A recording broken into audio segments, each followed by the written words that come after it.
Benfica versus Barcelona, Blaugrana siap hantam tuan rumah di Estadio da Luz. Pilar muda Barcelona tak masalah harus bersaing dengan Frenkie de Jong. Fakta menarik jelang Benfica versus Barcelona di Liga Champions. Strategi cerdik Deco selamatkan keuangan Barcelona.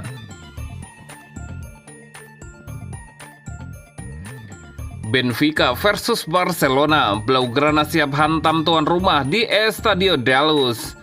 Setelah menciptakan pesta 9 gol di fase Liga, Benfica dan Barcelona kembali bertemu di leg pertama pada babak 16 besar Liga Champions.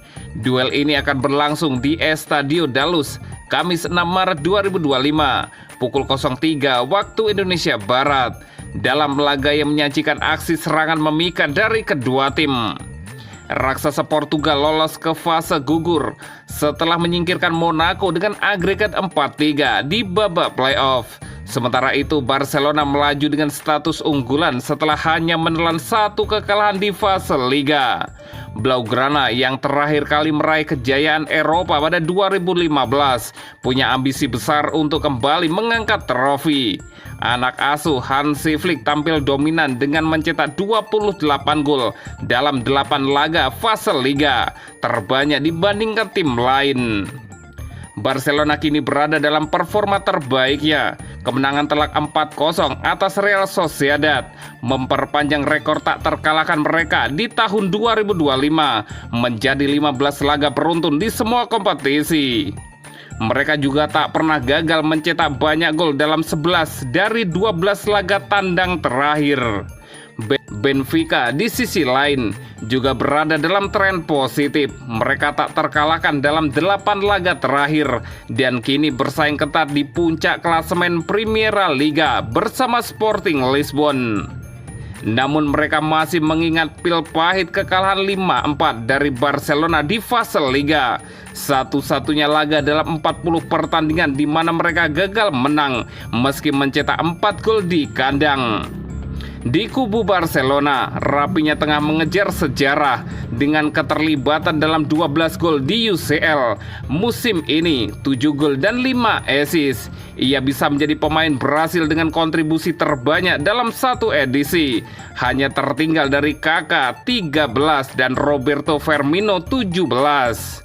Sementara itu, Fenglis Pamlidis tetap menjadi tumpuan Benfica. Striker asal Yunani ini mencetak 3 gol dalam duel Benfica versus Barcelona di fase Liga dan sudah mengoleksi 7 gol serta 2 assist di UCL musim ini.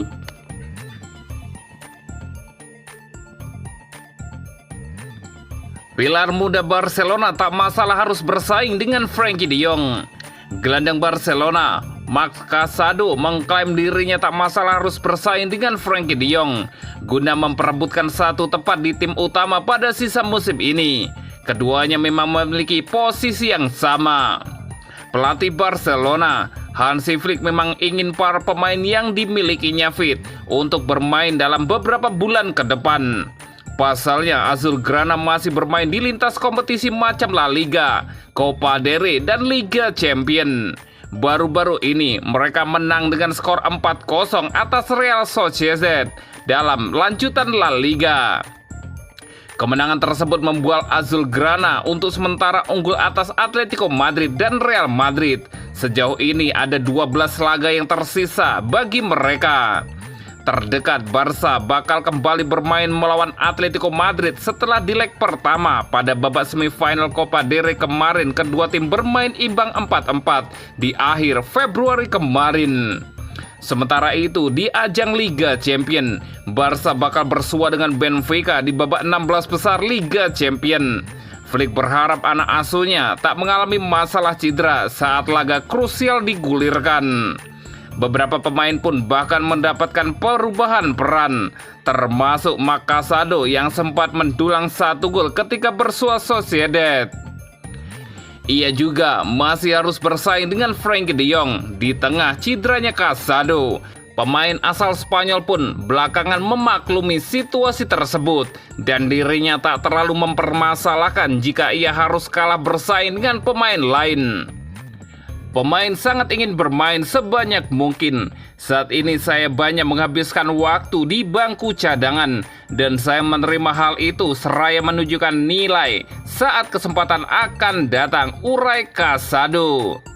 Menjadi cadangan adalah bagian dari sepak bola. Frankie adalah pemain hebat. Ia adalah sosok yang hebat dan kami punya hubungan baik. Semua orang di tim menunjukkan kualitasnya dan yang terpenting adalah bagaimana harus bertarung, timpal Casado.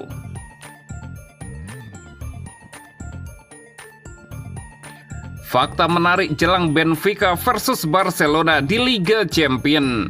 Benfica dan Barcelona akan bertemu kembali di babak 16 besar Liga Champions UEFA musim 2024-2025 dalam sebuah duel yang syarat sejarah.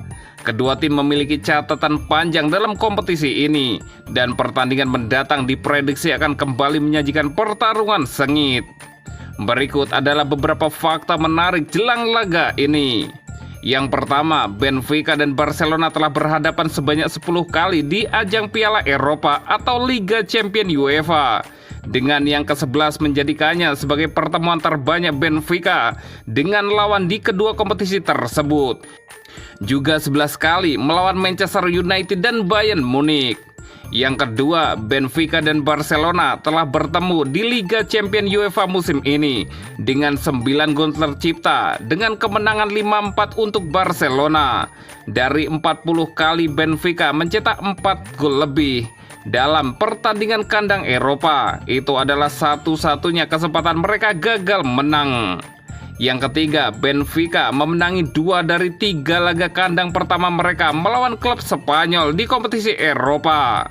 Yang keempat, Barcelona hanya kalah 1 kali dari 10 laga tandang terakhirnya melawan tim Portugal di kompetisi Eropa.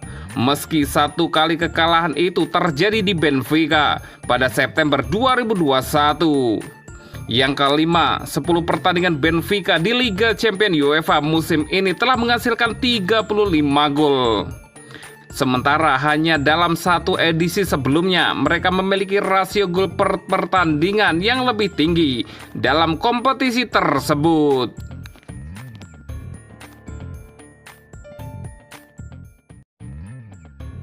Strategi cerdik Deco selamatkan keuangan Barcelona. Barcelona menunjukkan kemajuan finansial yang signifikan sejak Deco mengambil alih posisi sebagai direktur olahraga. Klub asal Catalunya ini berhasil mencatatkan keseimbangan ekonomi yang positif meskipun menghadapi kendala keuangan dalam beberapa tahun terakhir. Laporan terbaru dari Sport mengungkapkan bahwa Barcelona mampu mengelola proses pembangunan skuad dengan hati-hati dan efisien. Keberhasilan ini tidak lepas dari strategi Deco dalam mengganti transfer pemain baik masuk maupun keluar. Salah satu langkah penting yang memperkuat posisi keuangan Barcelona adalah kepindahan Vitor Roque ke Palmeiras. Transfer ini memberikan kontribusi besar terhadap surplus keuangan yang dicapai klub di bawah kepemimpinan Deco. Sejak mengambil alih kepemimpinan, Deco telah mengawasi transfer pemain dengan total pengeluaran 80 juta euro untuk pemain baru. Di sisi lain, penjualan pemain berhasil menghasilkan 89 juta euro, menciptakan laba bersih sebesar 9 juta euro. Manajemen keuangan yang cermat ini memungkinkan Barcelona melakukan penambahan penting ke skuad tanpa mengorbankan stabilitas keuangan. Hal ini menjadi langkah strategis untuk memastikan klub tetap kompetitif di tengah tantangan finansial. Beberapa pemain yang dibeli di era Deco antara lain adalah Dani Olmo dengan harga 47,5 juta euro, Pau Victor seharga 2,5 juta euro, dan Vitor Roque senilai 30 juta euro sebelum akhirnya dipinjamkan. Barcelona juga berhasil menambah pendapatan signifikan dari penjualan pemain. Transfer Vitor Roque ke Palmeiras menghasilkan 25,5 juta euro, sementara Nico Gonzalez yang pindah ke Manchester City mendatangkan 22 juta euro. Selain itu, penjualan Michael Faye 10,3 juta euro, Julian Araujo 10 juta euro, SABD 7,5 juta euro, Maguiu 6 juta euro, Unai Hernandez 4,5 juta euro, dan Estanis Pedrola 3 juta euro, turut memperkuat posisi keuangan Barcelona. Strategi ini tidak hanya membantu Barcelona mengurangi beban finansial, tetapi juga memastikan adanya aliran pendapatan yang stabil. Salah satu aspek kunci dalam strategi transfer Barcelona adalah mempertahankan persentase dari penjualan masa depan untuk beberapa pemain yang dijual.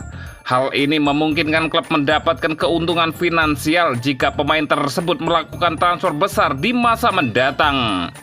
Contohnya adalah transfer Nico Gonzalez, di mana Barcelona mempertahankan hak atas persentase penjualan. Langkah ini menunjukkan visi jangka panjang Deco dalam membangun stabilitas finansial klub. Dengan kombinasi manajemen transfer yang cerdas dan strategi finansial yang matang, Barcelona berhasil membangun fondasi yang kuat untuk masa depan.